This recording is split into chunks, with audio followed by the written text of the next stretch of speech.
PN कर्मचारी मैंने जो ग्राम पंचायत कार्यालय कार्य कर आज जिला स्तरीय एक बैठक अनुष्ठित करेतु आसंता विधानसभा बसुची फेब्रुआरी 13 तारिख में तेणु जो स्वतंत्र बजेट रखा जाऊँगी से परिप्रेक्षी में बर्तमान ग्राम पंचायत कार्यालय मान जो कार्य कर पीएन मैंने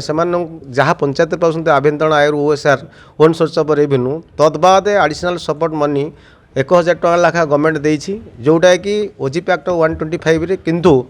विगत सरकार पूर्वतन सरकार यार 2024 साधारण निर्वाचन पूर्वर आम जो राली धारणा विधानसभा आगे करलु ताकू अनुभव कल जो ओएसआर ठीक ना पंचायत तेणु आभ्यंतरण आय नथिबारु उपलब्धि कर एडिशनल सपोर्ट मनी प्रत्येक पंचायत को 1000 लाखा मासक जगह देउछंती मात्र से चिठीटे क्लारिटी ठीक ना कि स्पेसिफिक पीएन फाइल जदि पास कर तत्कालीन पंचायत राज मंत्री प्रदीप महतो पास करथिले किंतु चिठीर क्लारिटी ना पीएन मेंशनटा स्पेशल करा जाय नाही सेथिपाई वर्तमान पंचायत स्तर में सरपंच माने ओ कार्यनिर्वाही अधिकारी माने पंचायत पीएन मान को देवाई कुंठाबोध कर द्वंद्व पड़ुंट तार परिप्रेक्षी में जेहेतु विधानसभा आगक आसूची विभिन्न वर्गर कर्मचारी मान निमंते राज्य सरकार विभिन्न प्रकार योजना मान निरूपण कर घोषणा किंतु दीर्घ वर्ष धरी पंचायत विभाग में पंचायत ग्राम पंचायत हूँ तृणमूल स्तर में एक मुख्य संगठन मुख्य संस्था तेणु यही मुख्य संस्था जो पंचायत रही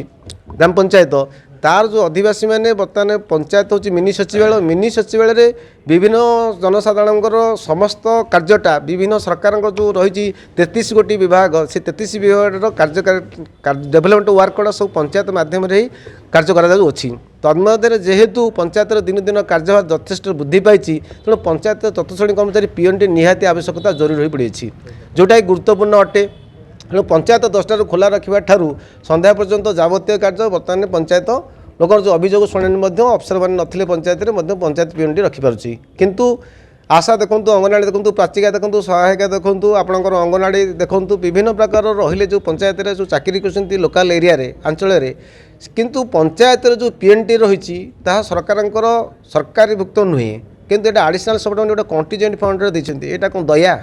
जेहेतु समस्त समान अधिकार रही आईन अलार इक्वाल विफल ताले गोटे ब्लॉक पीएनटी किंतु सरकार समस्त सुविधा पाउथिबा बेले मासिक दरमा सठिक भाव में सरकार निरूपण कर दौथिबा बेले एवं आप देखूँ विधायक मानकर एवं नगदे बा निकटरे तार 2.5 लाख लाख घोषणा करागला सरपंच मानकर बर्तमान 10,000 लाख पाइले वार्ड मेम्बर 500 कोटी टका लाभ पाइले किंतु पंचायत रे जो पीएन रही सरकार के अणदेखा कर तार प्रतिवाद स्वरूप 30 गोटी जिले में 6,794 ग्राम पंचायत कार्यालय मान जो कार्यरत पीएन मैंने अच्छा पीएन मान समेत परिवार बहुत पुंजीभूत असंतोष सृष्टि होड़ा सारा जहाँकि जेहेतु श्रम और नियोजन विभाग आईन कहूँ जे बर्तमान दैनिक सर्वनिम्न मजूरी गोटे अणकुशली श्रमिकटीए 550 टका पाइपर तन्मध्य यही पंचायत पीएन मान कहीं हाथ टका पारिश्रमिक सरपंच मर्जी चलो कार्यनिर्वाही मर्जी चलो आभ्यंतरण आय ना विभिन्न गोष्ठी कंट्रोल राजनीतिक हेतु पंचायत आभ्यंतर होने नीलाम संपत्ति ठीक से हो पारू ना तद्वारा कौन ना पीएन मैंने कौटी 500 कोटी 1000 कोटी 2000 पाँच किंतु माननीय मुख्यमंत्री ओडिशा सरकार निजे सरपंच थिले आपणकर केन्दुझर जिलार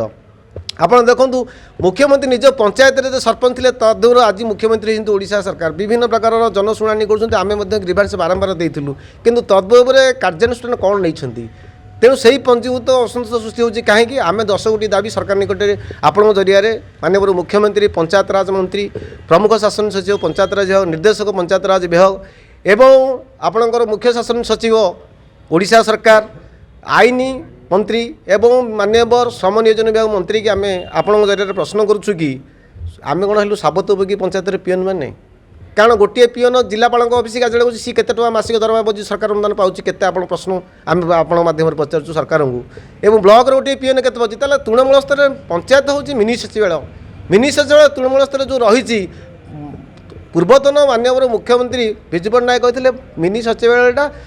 जनसाधारण आशा आकांक्षा पूर्ण करने यहाँ मिनी सचिवालय नाम आख्या देते किंतु वर्तमान सरकार जो डबल इंजिन सरकार को विकास कर देखो सेंटर में केंद्र सरकार बर्तमान बजेट विभिन्न कर राज्य सरकार बजेट 13 तारिख बस 14 बस आम स्वतंत्र आपण माध्यम कहूँ आमपाई पंचायत पीएन मान स्वतंत्र बजेट रखु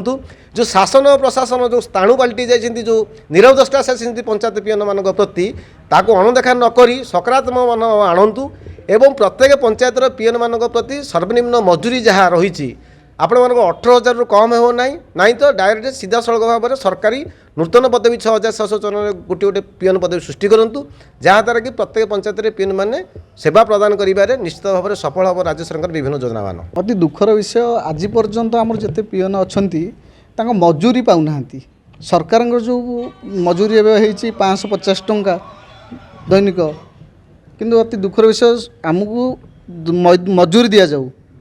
ହାରରେ ଆମ ଦରମା ସର୍ବନିମ୍ନ ମଜୁରୀ ଆମକୁ ଦରମା ଭାଇ ଦିଆଯାଉ। ଆପଣ ବିଜେଡି ସରକାର ଥିଲା ତା ସେଇ ସମୟରେ ଆପଣ ବିଭିନ୍ନ ପ୍ରକାର ଦାବି କରିଥିଲେ, ରାଲି କରିଥିଲେ, ସରକାରଙ୍କୁ ଘେରାଉ କରିଥିଲେ, ତା ସତ୍ତ୍ୱେ ବି ସରକାର ଆପଣଙ୍କ କଥା ଶୁଣିଲେ ନାହିଁ। ନୂଆ ସରକାର ଆସିଛି, ଆପଣ ଆଶା ରଖିଛନ୍ତି ଆପଣଙ୍କର କଥା ଶୁଣିବେ ବୋଲି?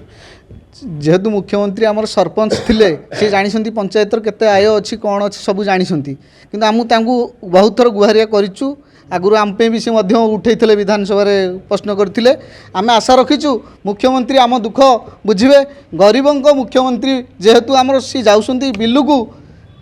ଧାନ ଚାଷ ଦେଖିବାକୁ, ସବୁ ମୂଳକୁ ଯାଉଛନ୍ତି, ପିଅନଙ୍କ ଦୁଃଖ ବୁଝିବେ। ମୁଖ୍ୟତଃ ଦାବି ଆପଣଙ୍କ କ'ଣ ରହିବ? ସର୍ବନିମ୍ନ ମଜୁରୀ ହାରରେ ଆମକୁ ଦରମା ଦିଆଯାଉ।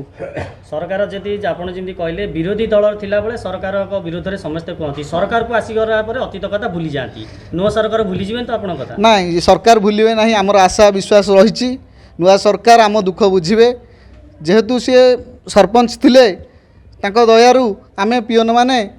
ଦରମା ପାଇବୁ। ସର୍ବସ୍ୱ ନହେଲେ ଆମେ ହରାଇ ବସିଛୁ, ଆମ ପିଲା ଛୁଆ କେମିତି ଚଳିବେ,